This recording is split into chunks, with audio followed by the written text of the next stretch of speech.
Hey, I was at McDonald, your real estate agent with Real Property Associates, and I'm here with Dan Keller, branch manager, mortgage advisor with Guild Mortgage. And I get this question a lot, and I'll just tee it up. Is now a good time to buy a house? And I've answered in multiple ways in my Seattle market updates and videos like that. But I also just, since you're here, Dan, what are your thoughts on that? Is now a good time to buy a house, and specifically, or more importantly, in the Seattle area? Yeah, great question. Perfect timing for this. So just to kind of add some color around the timing and where we're at, if you're watching this today or down the road, we are in, last day of November 2018.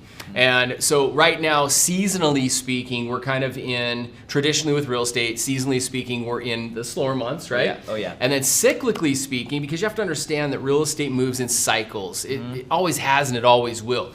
Cyclically speaking, we're kind of in that, we're coming out of a really hot, unrealistic, unnormal market. Oh, yeah, what we saw over it was just crazy over the last few years. So as we come out of that market and normalize, the average consumer, they're like, what the hell's going on? Like, is the sky falling? Is the market dropping? And so what I'm doing is I'm talking about the cyclical aspect of real estate and the seasonal aspect. The other thing too, with all of that, we have a slight increase in interest rates, all right? Which is due. Rates have been low for years. Oh yeah. So is now a good time to buy? Absolutely. So we're here in the Seattle marketplace right now. In the Puget Sound, it's an incredible time to buy. And how I'm answering that, twofold. One, how I just explained. Two is, let's assume, which this is not going to happen, but let's assume that the market literally goes sideways for the next 5 years. No appreciation or very little appreciation. Over the last 30 years, Seattle has appreciated between 7 and 8% over the last 30 to 40 years, okay? So let's assume that we cut that in half and we go into a massive recession over the next 5 years, which is not going to happen. But for the sake of conservative numbers, we appreciate it 4%. 4% for the next 5 years, at the end of 5 years, gives you a 20% appreciation on your investment. You with me? It's not bad. $500,000 purchase. You put down the minimum with your down payment, which is like, let's say 5% down, like $16,000 plus your closing costs of $8,000 or $9,000. Let's say you put down $27,000 down payment, closing costs. That's your initial investment.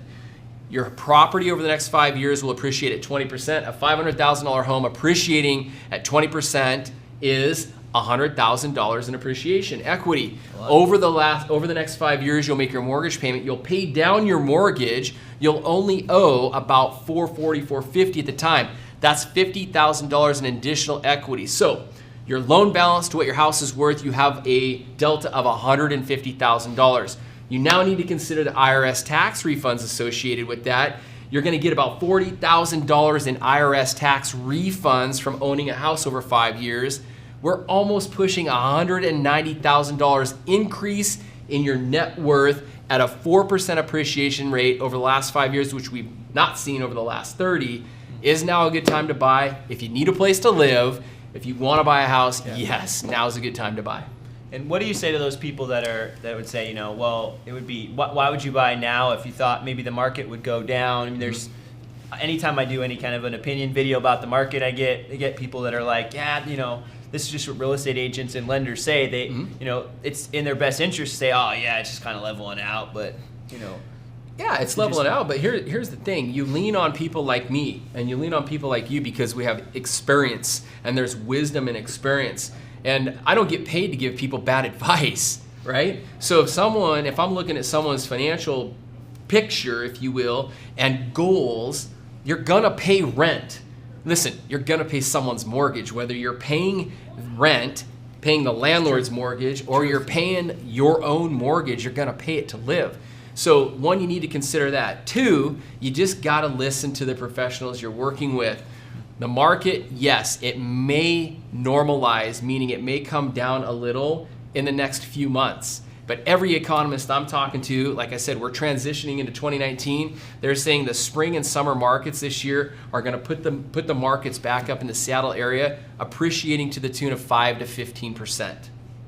You can listen to me or you can keep renting. I really don't care, but these are the numbers.